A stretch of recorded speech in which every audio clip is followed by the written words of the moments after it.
Study with आकार IAS के YouTube channel पे मैं विश्वजीत सिंह आप सभी व्यूअर का जो है स्वागत करता हूं। हम जो समीक्षा अधिकारी 2023 के लिए प्रीवियस ईयर का सॉल्व करा रहे हैं, उसमें इकोनॉमी का पहला सेक्टर चल रहा है। उसमें जो अगली कड़ी है क्वेश्चन के 25 क्वेश्चन का जो सेट है उसको हम सॉल्व करेंगे। तो देखते हैं, पहला क्वेश्चन है, मुद्रा एवं वित्तीय मामलों में भारत सरकार के वित्तीय अभिकर्ता और सलाहकार कौन है। तो मुद्रा एवं वित्तीय मामलों में भारत सरकार का जो है, इसमें आरबीआई जो है भारत सरकार के वित्तीय मामलों में और सलाहकार की दोनों की भूमिकाओं में अभिकर्ता होता है, क्योंकि आरबीआई देश का जो है केंद्रीय बैंक है, ठीक है।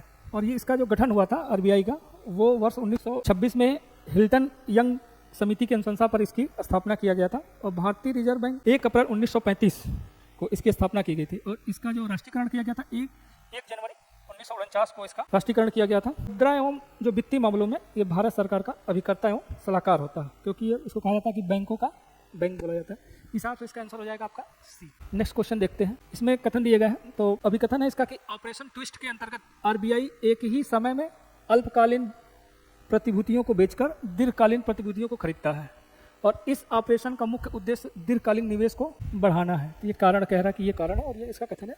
क्या इसका ये मतलब स्पष्टीकरण करता है या नहीं। तो हम देखते हैं कि जो ऑपरेशन ट्विस्ट है वो क्या है। तो ऑपरेशन ट्विस्ट ये जुलाई 2020 में आरबीआई ने इसको शुरू किया हुआ था, ठीक है। और इसका जो पहली बार इसका प्रयोग हुआ था वो अमेरिकी फेडरल बैंक के द्वारा इसको सबसे पहले इस इंस्ट्रूमेंट का प्रयोग किया गया था। इसका प्रयोग आरबीआई जो है ओपन मार्केट, जिसको बोलते हैं खुले बाजार की परिचालन बोलते हैं, तो ओपन मार्केट ऑपरेशंस के तहत आरबीआई ने इसको अर्थव्यवस्था में निवेश को बढ़ाने के लिए, घरेलू मांग में तेजी लाने के लिए एवं निवेशकों को लुभाने के लिए जो है इस ऑपरेशन ट्विस्ट को जो है शुरू किया था। इसके तहत क्या किया, आरबीआई ने जो है भारत सरकार से 10,000 करोड़ रुपए के दीर्घकालीन 10,000 करोड़ रुपए का जो है बॉन्ड जो है इसने खरीदा, ठीक है। और मार्केट में उतने ही मूल्य के जो ट्रेजरी बिल होते हैं उनको इन्होंने इसकी बिक्री की। एक तरफ तो उसने गवर्नमेंट से खरीदा 10,000 के सरकारी बॉन्ड, और एक ट्रेजरी बिल जो है इसका इन्होंने जो है मार्केट में इसको बेचा। तो अब यहाँ पे देखेंगे जो बॉन्ड है, जो सरकारी प्रतिभूतियाँ हैं, ठीक है, ये लॉन्ग टर्म निवेश इंस्ट्रूमेंट है। और जो ट्रेजरी बिल होते हैं वो अल्पकालीन निवेश मतलब इंस्ट्रूमेंट है, अल्पकालीन निवेश के जो है इंस्ट्रूमेंट होते हैं। क्योंकि इसका जो होता है भारत सरकार की ओर से आरबीआई जो है अल्पकालीन ऋण लेने के लिए जो है इस साधन का प्रयोग करती है, ट्रेजरी बिल का। भारत सरकार की ओर से आरबीआई अल्पकालीन ऋण के लिए इसका प्रयोग करती है। तो उसमें यही हुआ कि सरकार से जो है दीर्घकालीन निवेश को एक्चुअली बढ़ाया गया, ठीक है, दीर्घकालीन निवेश को इसमें बढ़ाया गया। तो इस हिसाब से ये हो जाएगा इसका आंसर ए, ठीक है, कि आरबीआई ने एक ही समय में अल्पकालीन ऋण प्रतिभूतियों को बेचकर दीर्घकालीन प्रतिभूतियों को खरीदा, और इसका मुख्य उद्देश्य था दीर्घकालीन निवेश को बढ़ाना, क्योंकि दीर्घकालीन जो ब्याज दर को कम करके और दीर्घकालीन निवेश को बढ़ाना इसका उद्देश्य था, ठीक है। तो इस हिसाब से इसका आंसर हो जाएगा ए। नेक्स्ट क्वेश्चन है कि deposit insurance and credit guarantee insurance निगम के संदर्भ में निम्नलिखित कथनों में से कौन सा स्टेटमेंट कह रहा है कि सही है, ठीक है। तो deposit insurance and credit guarantee insurance निगम, तो पहला कि ये भारतीय रिजर्व बैंक की एक सहायक है और 5 लाख रुपए तक की जमा के द्वारा ये बीमित है। तो deposit insurance and credit guarantee निगम अधिनियम 1961 और इसकी जो नियमावली थी 1961, इसके तहत, ठीक है, इसके तहत जो है इसको मतलब नियंत्रित किया जाता है। ये जो deposit insurance credit guarantee insurance निगम अधिनियम 1961 और समान नियमावली 1961 के तहत इसको क्या नाम है इसको नियंत्रित किया जाता है। और इसकी जो इस अधिनियम की जो धारा है, धारा 50 की उपधारा 3 के तहत कि जो उसके तहत जो अधिकार दिए गए हैं उसको प्रयोग करते हुए आरबीआई ने 50 करोड़ रुपए के प्राधिकृत पूंजी के माध्यम से इसका क्या नाम है इसकी स्थापना की थी। इस हिसाब से जो है ये स्टेटमेंट आपका सही हो गया कि इसकी स्थापना और नियंत्रण ये दोनों आरबीआई कर रही है, ठीक है। और दूसरा स्टेटमेंट है कि 5 लाख रुपए की जमा बीमित राशि, तो इसको हम देखेंगे जो मतलब आरबीआई की जो इसकी धारा है, ठीक है, इस अधिनियम की धारा जो है, ठीक है, उसके तहत प्रति जो बीमा सुरक्षा दिया गया है, बीमा सुरक्षा प्रति जमा करता, इस राशि को बीच मतलब पहले 2010 के बाद इसको बढ़ाकर 5 लाख कर दिया गया था। तो ये भी स्टेटमेंट सही है, क्योंकि उससे पहले ये कम थी, लेकिन 2010 के बाद इसको बढ़ा दिया गया है। बीमा सुरक्षा प्रति जमा करता जो सुरक्षा राशि थी उसको बढ़ा दिया गया है, ठीक है। तो इस हिसाब से ये दोनों स्टेटमेंट सही हो गए, तो इसका आंसर हो गया आपका सी। नेक्स्ट क्वेश्चन देखते हैं। निम्नलिखित में से कौन 1 जनवरी 2005 में फाइनेंशियल इंक्लूजन पर, ठीक है, फाइनेंशियल इंक्लूजन पर बनाई गई समिति का अध्यक्ष था, ठीक है। तो वित्तीय समावेशन को बात कर रहा है कि वित्तीय समावेशन पर जो 2005 में समिति बनाई गई थी उसका जो है अध्यक्ष कौन था? तो इसके अध्यक्ष थे सी रंगराजन साहब, इसके अध्यक्ष थे। ठीक है, नेक्स्ट क्वेश्चन है, भारतीय रिजर्व बैंक ऑफ इंडिया के निम्नलिखित गवर्नरों पर विचार कीजिए और उनके कालक्रम के अनुसार उनको व्यवस्थित करना। तो इनका हम कालक्रम देखते हैं कि जो भी यहाँ पे गवर्नर दिए गए हैं उनका क्या कालक्रम है। तो IG पटेल जी जो है ये आपके आएंगे 1977 से 82 तक। ठीक है, इनका जो है 82 तक है। उसके बाद आ जाएंगे मनमोहन, डॉक्टर मनमोहन जी जो है इनका रहा है 1982 से 85 तक, ये RBI के गवर्नर रहे हैं। उसके बाद आप सी रंगराजन जी को देखेंगे, सी रंगराजन जी ये 1992 से 97 तक ये RBI के गवर्नर रहे हैं। उसके बाद डी सुब्बा राव जी, इसको इधर लिखते हैं, ये 2008 से 2013 तक RBI के गवर्नर हैं। तो अगर इस क्रम को आप देखेंगे तो सबसे पहले आएगा 2, फिर आपका आ जाएगा 3। ठीक है, तो इस हिसाब से आप देखेंगे 2 4 1 3, तो इसका आंसर हो जाएगा बी। ठीक है, नेक्स्ट क्वेश्चन है, निम्नलिखित में से कौन एक वित्तीय समावेशन की प्रक्रिया की सफलता में बाधक पूछ रहा है? वित्तीय समावेशन। ठीक है, तो वित्तीय समावेशन कभी बताया, जो इस पर कमेटी गठित की गई थी सी रंगराजन जी की, तो उन्होंने जो इसकी परिभाषा दी थी उसके अनुसार जो है कि वित्तीय समावेशन जो है एक ऐसी प्रक्रिया है जिसके तहत वित्तीय सेवाएं सही समय पर सही अनुपात में समाज के पिछड़े वर्गों एवं कम आय वर्ग के लोगों तक जो है कम लागत पर जो है उपलब्ध हो। ठीक है, उन्होंने बताया था कि जो है वित्तीय सेवाएं सही समय पर सही अनुपात में समाज के पिछड़े एवं कम आय वर्ग के लोगों तक, ठीक है, कम लागत में उपलब्ध हो। ठीक, तो इसके अंतर्गत क्या क्या देखा जाता है? इसके अंतर्गत इसमें जो बाधक क्या है, इसमें बाधक जो है निम्न आय ये इसका बाधक है, निरक्षरता इसका बाधक है, और बैंकिंग सेवाओं का जो है ये भी इसकी मतलब कम अगर शाखाएं हैं तो ये भी इसका बाधक है, क्योंकि अगर निम्न आय है तो वो उसका जो बचत की जो प्रक्रिया है वो उसके अंदर जो है विकसित नहीं होगी। तो ये वित्तीय समावेशन का मतलब ये है कि लोगों को बैंकिंग व्यवस्था से जोड़ना। ठीक है, तो वो यहाँ पे नहीं जुड़ पाएगा, उस हिसाब से जो है जो एक तरह से इसमें बाधक की तरह कार्य करेगा। निरक्षरता भी बाधक की तरह काम करेगा। आप अगर वित्तीय रूप मतलब एक आप साक्षर नहीं है तो बैंकिंग सेवाओं को समझने में दिक्कत आ सकती है, इस तरह की चीज़ों का प्रॉब्लम क्रिएट हो सकता है। और अभाव, बैंकिंग सेवाओं का अभाव, कि ग्रामीण क्षेत्र में बैंकिंग सेक्टर मतलब बैंक शाखाएं नहीं है, बहुत दूर है। ठीक है, तो उससे भी जो है ये वित्तीय समावेशन की जो संकल्पना है उसमें ये बाधक है तीनों। तो इस हिसाब से उत्तर होगा आपका डी।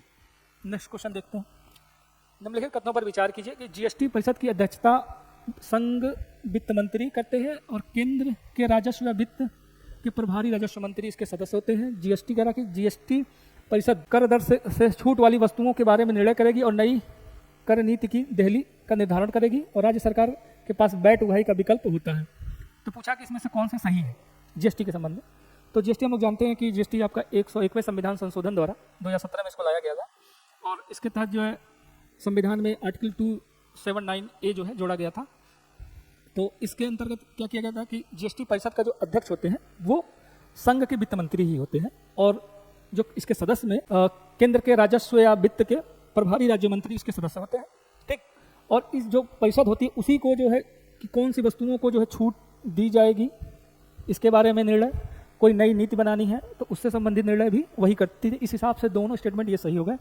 अब देखते हैं तीसरा स्टेटमेंट ये है कि वैट की उगाही, ये राज्य को कह रहा है कि राज्य के पास विकल्प होगा। तो ये स्टेटमेंट अपने आप में गलत है, क्योंकि राज्यों को इसमें कोई अधिकार नहीं है, क्योंकि इसमें बस एक ही दो पेट्रोल से संबंधित और पेट्रोलियम उत्पाद जो है और लिक्योर जो शराब वगैरह पे जो वो है वही राज्यों के पास है, बाकी सारे जो है इसमें शामिल कर लिए गए हैं। तो इस हिसाब से आप देखेंगे आंसर 1 और 2 हो जाएगा, डी आंसर है। ठीक, अब आता है नेक्स्ट क्वेश्चन है नरसिम्हम समिति का संबंध किससे है। ठीक है, तो नरसिम्हम समिति का संबंध जो है इसके संबंधित 2 समितियां गठित की गई थी नरसिम्हा जी की। एक जो गठित हुई थी पहले वो आपका वित्तीय क्षेत्र में सुधार के लिए किया गया था। ठीक है, तो ऐसा इसमें है नहीं। दूसरी जो गठित की गई थी वो बैंकिंग संरचना में जो है, ये जो बैंकिंग संरचना है, ठीक है, इसमें सुधार के लिए भी गठित की गई थी नरसिम्हम समिति। और इसमें जो है इन्होंने सुझाव दिया था बैंकिंग संरचना में सुधार के लिए, जो सुझाव दिया था जैसे कि एनपीए को कम करने के लिए इन्होंने सुझाव दिया था कि जो उसकी असूली के लिए जो है नई संस्था का निर्माण किया जाए, जो इसकी असूली करी, और प्राथमिक सेक्टर में जो ऋण देने की जो बैंक ऋण देते हैं उसको भी कम करने का सुझाव जो है इन्होंने इसको दिया था। तो इससे संबंधित जो है आंसर हो जाएगा। 9वां क्वेश्चन है आपका कि सार्वजनिक वस्तु की कीमत निर्धारण है छाया कीमतों की अवधारणा किसने विकसित की थी। तो इसको जो ये है छाया कीमतें जो है शैडो प्राइसिंग बोलते हैं, शैडो प्राइस। तो शैडो प्राइस एक ऐसी प्रक्रिया है जिसमें इसको पूंजी निवेश के प्रस्तावों को मूल्यांकन के लिए इसका प्रयोग किया जाता है। ठीक है, पूंजी जो निवेश के जो है पूंजी निवेश मूल्यांकन के लिए, ठीक है, इसके मूल्यांकन के लिए इसका प्रयोग किया जाता है। इसको जो दिया था इन्होंने जे टिम्बरजिन और होलिस, दो लोग थे, जे टिम्बरजिन और एक होलिस थे। इन दोनों ने मिलकर जो है इसका मतलब इसको प्रतिपादित किया था, शैडो प्राइसिंग को। नेक्स्ट क्वेश्चन है, भारत के सिक्के मतलब भारत में सिक्के जारी करने के लिए कौन अधिकृत है? तो सिक्के जारी करने के लिए पूछ रहा है कौन अधिकृत है। तो सिक्का निर्माण अधिनियम 2011 के अनुसार जो है भारत में सिक्के को ढालने के लिए और जारी करने के लिए एकमात्र अधिकार भारत सरकार के पास है।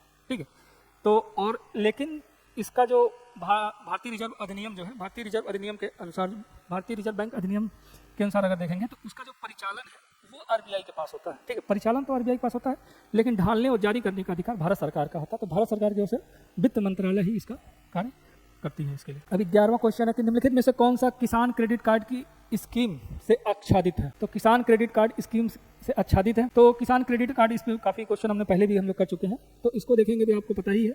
इसकी घोषणा जो बजट में हुई थी 1998 और 99 के बजट में हुई थी। शुरू ये 1998 में किया गया था, शुरुआत इसकी 1998 में किया गया था। और इसके तहत किसानों को जो है सहकारी बैंक, वाणिज्यिक बैंक, क्षेत्रीय ग्रामीण जो बैंक होते हैं उनसे ऋण लेने की सुविधाएं प्राप्त है। मार्च 2012 में संशोधन के माध्यम से इसमें किसानों को किसान क्रेडिट कार्ड जो डेबिट कार्ड है उसकी सुविधा प्रदान की गई थी। इसके माध्यम से जो इनके उपभोग के लिए जो ऋण की जरूरत होती है उसको, और जो खेती में निवेश की जो जरूरत होती है ऋण के लिए, वो दोनों को प्रतिपूर्ति करता है, दोनों को सुविधाएं प्रदान करता है। तो इस हिसाब से आंसर हो जाएगा आपका ई। अब देखते हैं हम, अगला क्वेश्चन है औद्योगिक उत्पादन सूचकांक। ठीक है, इंडस्ट्रियल प्रोडक्शन इंडेक्स कह रहा है कि नई श्रेणी में भारत सरकार द्वारा जारी की गई है। आधार वर्ष पूछ रहा है कि आधार वर्ष क्या है, परिवर्तित करके कौन सा किया गया है। तो उस समय जो था, ठीक है, तो वो दूसरा था। वर्तमान में जो इसका आधार वर्ष है वो आपका 2011 और 12 ही है। इंडस्ट्रियल प्रोडक्शन इंडेक्स का आधार वर्ष 2011 और 12 है। इसको अगर हम देखते हैं कि ये क्या है, तो ये एक संकेतक है जो एक निश्चित अवधि में औद्योगिक उत्पादन, ठीक है, औद्योगिक उत्पाद के उत्पादन में होने वाले परिवर्तन को ये मापता है। ठीक है, एक निश्चित अवधि में एक संकेतक है जो एक निश्चित अवधि में औद्योगिक उत्पाद के उत्पादन में होने वाले परिवर्तन को ये मापता है। ठीक, इसका मापन जो मासिक आधार पर किया जाता है और जारी भी इसकी मासिक आधार पर ही करते हैं। इसको जो करता है वो एनएसओ, जो आपका सांख्यिकी एवं कार्यक्रम क्रियान्वयन मंत्रालय के अंतर्गत आता है, एनएसओ राष्ट्रीय सांख्यिकी कार्यालय, वो इसको संकलित भी करती है, उसको प्रकाशित भी करती है। ठीक है, तो एनएसओ भी आप इसको याद करने के लिए कर सकते हैं कि जारी जो कर रहा है वो जारी एनएसओ कर रही है, और इसका आधार वर्ष वर्तमान में 2011 और 12 है। ठीक, नेक्स्ट क्वेश्चन, भारतीय रिजर्व बैंक से संबंधित निम्नलिखित कथनों पर का अध्ययन कीजिए और कह रहा है कि नीचे दिए गए कोड का सही उत्तर दीजिए। तो ठीक है, देखते हैं आरबीआई का क्या है। तो आरबीआई एक तो पता ही है कि सिर्फ बैंकों का बैंक है, इसे सिर्फ बैंक भी बोलते हैं, तो इस हिसाब से ये आंसर आपका सही है।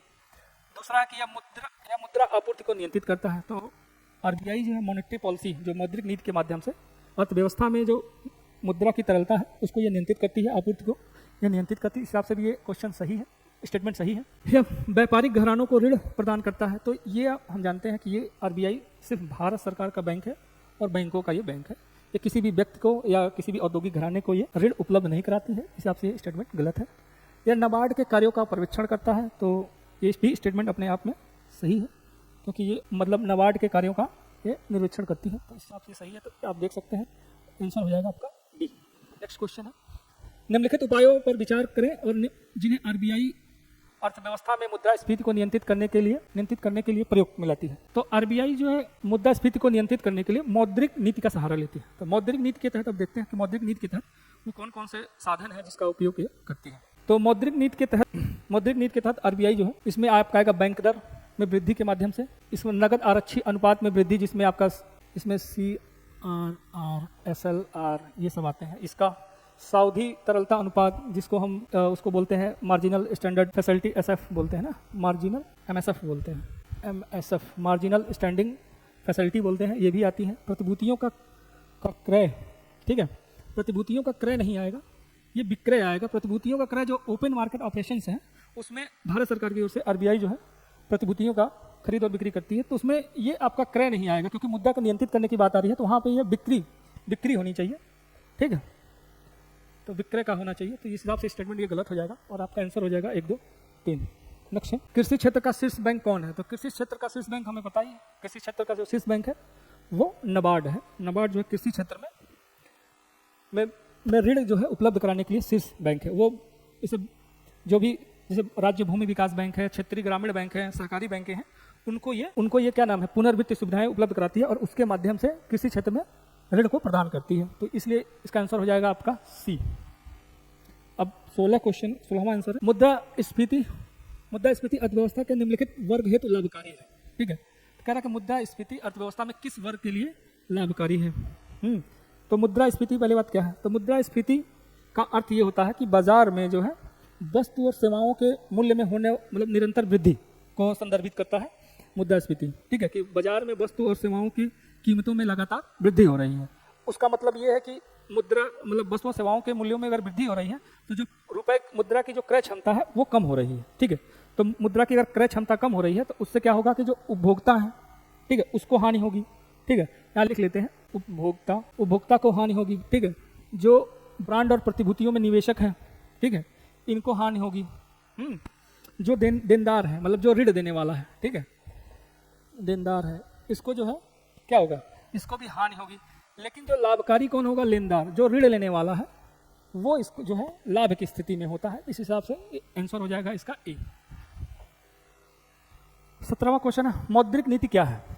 मॉनेटरी पॉलिसी कह रहा है कि क्या है? तो मॉनेटरी पॉलिसी बताया, तो मॉनेटरी पॉलिसी एक ऐसी प्रक्रिया है जिसके माध्यम से आरबीआई अर्थव्यवस्था में मुद्रा की आपूर्ति को नियंत्रित करती है। ठीक है, कि कितनी मात्रा में मुद्रा जो है अर्थव्यवस्था में कितनी मात्रा में मतलब जाएगी, ठीक है, उसको ये नियंत्रित करती है। इसके लिए जो है जब आरबीआई बैंक दरों को जैसे घटाती है, मान लीजिए, ठीक है, जब घटाती है तो इसका मतलब है कि नकदी का अनुपात अर्थव्यवस्था में बढ़ता है, और जब आरबीआई ब्याज दरों को बढ़ाती है तो अर्थव्यवस्था में नकदी का अनुपात घटता है। तो इस तरह से आरबीआई मौद्रिक नीति के माध्यम से, ठीक है, उसके माध्यम से ये अर्थव्यवस्था में मांग को ये नियंत्रित करती है। ठीक है, प्रभावी जो मांग है अर्थव्यवस्था में, ठीक है, ब्याज दरों को कम करके मतलब ब्याज दरों को बढ़ाकर और घटाकर ये मांग को नियंत्रित करती है।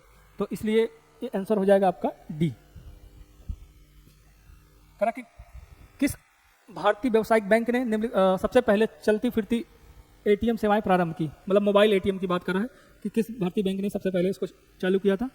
तो 2002 में, दिसंबर 2002 में इसको मुंबई में, ठीक है, मुंबई में आईसीआईसीआई बैंक ने सबसे पहले इसको मोबाइल बैंकिंग की, ठीक है, मोबाइल एटीएम की सुविधा शुरुआत किया था। तो आंसर हो गया आपका ए। नेक्स्ट क्वेश्चन है, प्रतिछाया बैंकिंग, शैडो बैंकिंग की बात कर रहा है कि शैडो बैंकिंग क्या है? शैडो बैंकिंग की बात हो रही है, शैडो बैंकिंग क्या है? और तो शैडो बैंकिंग एक ऐसी प्रक्रिया है, मतलब शैडो बैंकिंग जो है ये गैर बैंक वित्तीय संस्थाओं के मध्यस्थों का एक समूह के लिए प्रयुक्त किया जाता है। ठीक है, प्रतिछाया बैंकिंग जिसे शैडो बैंकिंग भी कहते हैं, ये गैर बैंक वित्तीय संस्थानों के मध्यस्थों के एक समूह के लिए जो है मतलब उसके लिए शब्द प्रयोग किया जाता है। जो पारंपरिक जो वाणिज्यिक बैंक है उन्हीं की तरह ये वित्तीय सेवाएं प्रदान करते हैं, लेकिन ये बैंकिंग के जो नियम है उससे बाहर ये वित्तीय सेवाएं प्रदान करते हैं। ठीक है, उसके अंदर नहीं आते, जो बैंकिंग नियम है उसके अंतर्गत ये नहीं आएंगे। तो इस प्रकार न इन पर मतलब सरकार का न केंद्रीय बैंक का इस पर नियंत्रण नहीं होता। ठीक, और ये वो कौन से मध्यस्थ हैं? ठीक है, मतलब वित्तीय संस्थान जो कह रहा हूँ, जो कहा जा रहा है कि जो गैर बैंक वित्तीय संस्थान है, मध्यस्थों का जो समूह है, तो वो कौन है? इसके अंतर्गत आपका एक आता है इक्विटी, ठीक है, प्राइवेट इक्विटी फंड्स आएंगे, एक्सचेंज ट्रेडेड फंड आ जाएंगे, ठीक है, क्रेडिट हेज फंड जो है, इस तरह की जो मतलब जो वित्तीय सुविधाएं ऋण जो प्रदान करते हैं ये वो इसके अंतर्गत आते हैं। ठीक है, तो इसके हिसाब से आप देखेंगे तो इसका आंसर हो जाएगा बी। 2011 में सूक्ष्म वित्त संस्थाओं माइक्रो फाइनेंस इंस्टीट्यूशन कह रहा है कि निम्नलिखित में से किस सिफारिश पर शामिल, ये गलत लिखा हुआ, ठीक है, समिति पर, ये समिति पूछा कि किस समिति की सिफारिश किया था।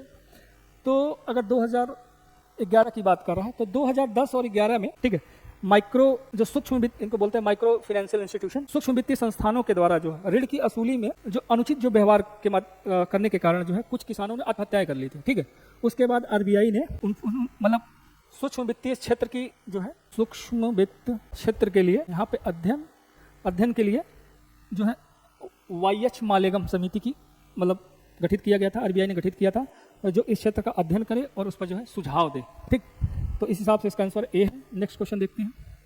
विकास के मानवीय पक्ष पर निम्नलिखित में से किस एक ने सबसे पहले ध्यान केंद्रित किया था? ठीक है, विकास के मानवीय पक्ष पे। तो मानवीय पक्ष में जो है क्या है, संयुक्त राष्ट्र विकास कार्यक्रम यूएनडीपी, ठीक है, यूनाइटेड नेशन डेवलपमेंट प्रोग्राम, ठीक है, के लिए स्वास्थ्य, ठीक, स्वास्थ्य, शिक्षा और आय के आधार पर, ठीक है, स्वास्थ्य, शिक्षा और आय के आधार पर मानव विकास का मापन तथा मानव विकास सूचकांक की अवधारणा को विकसित करने के लिए एक पाकिस्तानी अर्थशास्त्री हैं महबूब उल हक, और भारतीय प्रोफेसर थे अमर्त्य सेन, ठीक है, भारतीय अर्थशास्त्री थे, तो इसको लिख लेते हैं अमर्त्य सेन जी, और पाकिस्तानी जो महबूब उल हक थे। ये दोनों अर्थशास्त्रियों ने जो है मतलब विकास के मानवीय पक्ष की शिक्षा, स्वास्थ्य और आय के आधार पर इसकी मानवीय पक्ष मतलब विकास के मानवीय पक्ष की गणना की, जिसके आधार पर इन्होंने मानव विकास सूचकांक, ठीक है, HDI जिसको कहते हैं, मानव विकास सूचकांक को इन्होंने परिभाषित किया, उसकी अवधारणा को, ठीक है। इसके अंतर्गत ही सबसे पहले इसको जो किया था, तो आंसर हो जाएगा आपका ए। संयुक्त राष्ट्र विकास कार्यक्रम ने सबसे पहले विकास के मानवीय पक्ष की जो है ध्यान केंद्रित किया था, ठीक है। नेक्स्ट क्वेश्चन है, यूनाइटेड नेशन डेवलपमेंट प्रोग्राम 1990 में प्रकाशित रिपोर्ट के अनुसार निम्न में से कौन सा एक मानव विकास सूचकांक की गणना में सम्मिलित नहीं है, ठीक है। तो वही जो अभी आप चर्चा किया इससे पिछले वाले क्वेश्चन में वही है। तो 2090 से लेके 2009 तक, ठीक है, 2090 से लेके 2009 तक मानव विकास सूचकांक की गणना के लिए 3 आयाम का प्रयोग किया जाता था, ठीक है। इसके 3 तत्व थे। एक था आपका जन्म के आधार पर, जन्म के समय जीवन प्रत्याशा, ठीक है, और एक था इसका सकल नामांकन दर, ठीक है, सकल नामांकन एवं प्रौढ़ साक्षर, और एक और इसमें जो है इसमें शामिल किया गया था कि प्रति व्यक्ति, ठीक है, प्रति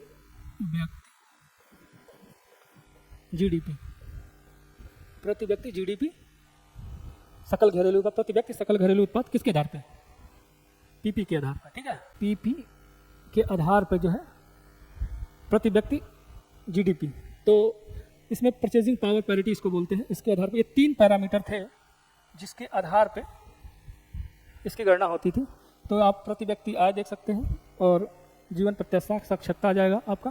ये नगरीकरण इसमें जो है शामिल नहीं, ठीक। नेक्स्ट क्वेश्चन है 23वां है, निम्नलिखित में से कौन सा एक मानव पूंजी निर्माण पर प्रत्यक्ष प्रभाव नहीं डालेगा, ठीक है, मानव पूंजी पर प्रत्यक्ष प्रभाव नहीं डालेगा।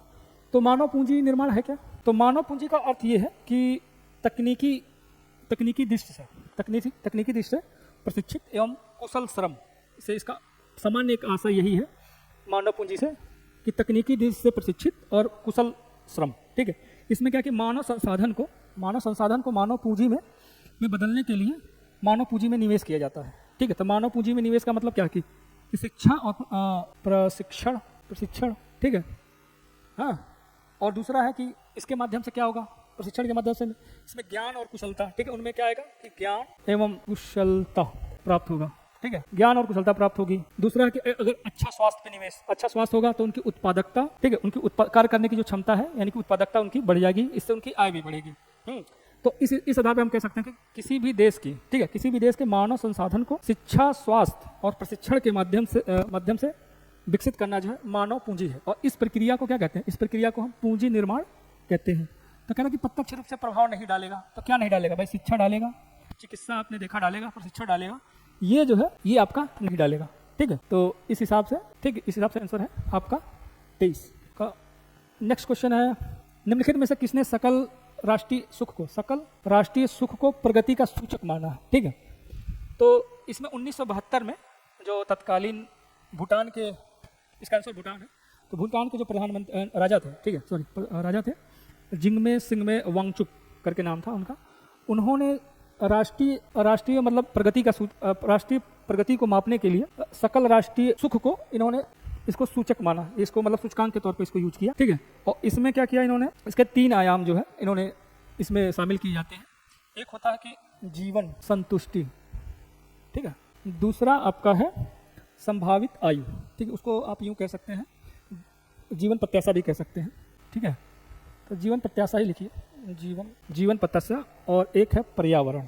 ठीक है, इन तीनों के माध्यम से जो है राष्ट्रीय सकल सुख को एक फॉर्मूले के तहत इसका मापन किया जाता है, इन 3 आधारों पे। ठीक, तो इसका आंसर है आपका ए। नेक्स्ट क्वेश्चन है, भारत सरकार ने देश के 14 बैंकों का राष्ट्रीयकरण किया था, तो ये कब किया गया था? तो 14 बैंकों का राष्ट्रीयकरण जो किया गया था 1969, ठीक है, 1969 में इंदिरा गांधी सरकार द्वारा, ठीक है, इंदिरा गांधी सरकार द्वारा इसमें 14 बैंकों का किया गया था। और दूसरा जो इस राष्ट्रीय बैंकों का वो किया गया है, राष्ट्रीयकरण किया गया है, इस समय जो किया गया वो उसका एक आधार था ये कि जिनकी जमा पूंजी, ठीक है, जमा पूंजी, ठीक है, 50 करोड़ से अधिक, 50 करोड़ से अधिक थी, ऐसे बैंकों का राष्ट्रीयकरण किया गया था। दोबारा जो हुआ वो 1980 में किया गया है। इसमें 6 बैंक शामिल थे, 6 बैंक शामिल थे, तो इस हिसाब से इसका आंसर है ए। ठीक, थैंक यू फॉर वॉचिंग।